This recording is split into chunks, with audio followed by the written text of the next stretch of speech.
I wonder if, as a historian, there were ever details that frustrated Luke. And the beginning of his first work, the Gospel of Luke, he suggests, with this in mind, since I myself have carefully investigated everything from the beginning, I too decided to write an orderly account for you, most excellent Theophilus. He carefully investigated the details, and he's done a pretty good job of it, whether you're talking ancient standards or contemporary ones. In Acts 11, Luke tells us, now those who had been scattered by the persecution that broke out when Stephen was killed traveled as far as Phoenicia, Cyprus, and Antioch, spreading the word only among Jews. That is, they were spreading the word amongst Hellenistic Jews, faithful Jews living in the diaspora, like Philip and Stephen before Pentecost, Paul before his experience on the road to Damascus. But here's the kicker. Some of them, however, men from Cyprus and Cyrene, went to Antioch and began to speak to Greeks also, telling them the good news about the Lord Jesus. That is, some of them began sharing the gospel with the Gentiles. As Peter had done, crossing the all-important Jew-Gentile divide with Cornelius, these men and women were proclaiming the good news to Gentiles in Antioch. What strikes me is that throughout Acts, Luke has been giving us names. Simon the sorcerer, Cornelius the centurion. We don't get the Ethiopian eunuch's name, but we know a good deal about him. I wonder if Luke chafed at the lack of specifics he was able to dig up at the start of things in Antioch. I mean, how many people did he track down in his investigation to find out who were the first believers? What were the names of those faithful, Spirit-led Christ followers that boldly crossed that invisible boundary? Or maybe that wasn't his point. Maybe his point wasn't so much about who or to whom, but this: the Lord's hand was with them, and a great number of people believed and turned to the Lord. In other words, we've read about Philip in Samaria, Paul in Damascus, Peter in Caesarea. In Antioch, we don't get the church leader, we get the Lord, in great numbers turning.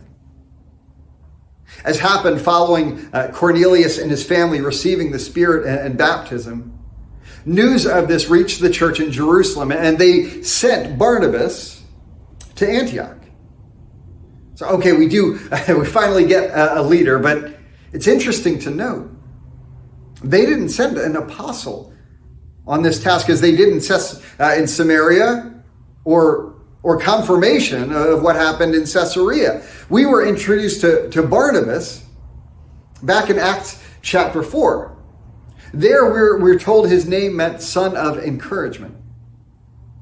Clearly, Barnabas had grown in influence and trust amongst the apostles to be sent on such an important mission. It also helps that Barnabas himself was from Cyprus. Not likely would have helped with the connections amongst the Cypriot evangelists. When he arrived and saw what the grace of God had done, he was glad and encouraged them all to remain true to the Lord with all of their hearts. True to his name, when the son of encouragement gets on the scene, he witnesses God's grace being poured out and takes to encouraging the brothers and sisters in their faith. And we'll continue looking at Barnabas' story next week, but for now, I simply want to invite you to just think for a moment. If your friends, your family, your coworkers were to give you a name based on your character, based on the influence you have on people around you, what would it be? Is it a name that you would joyfully embrace, or a name you duck? It might be confusing. If we were all named Barnabas around the church, we'd probably have to come up with some way of distinguishing which Barnabas we were referring to. But come on, in our cynical, scornful, contempt-ridden age, wouldn't it be nice to be surrounded by some Barnabases, some encouragers? Wouldn't it be great to be known as an encourager, someone who inspires courage in their friends, their family?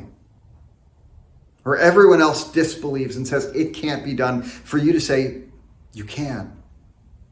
To name the good you see in people, to find and dwell on beauty, not ugliness. To give generously of your time, your attention, to be present and to believe in the best in people and not the worst. It's not surprising he stood out amongst the early church. Imagine what it would be like for us today. I pray that we would all find opportunities to be Barnabases this weekend and weeks to come. God bless.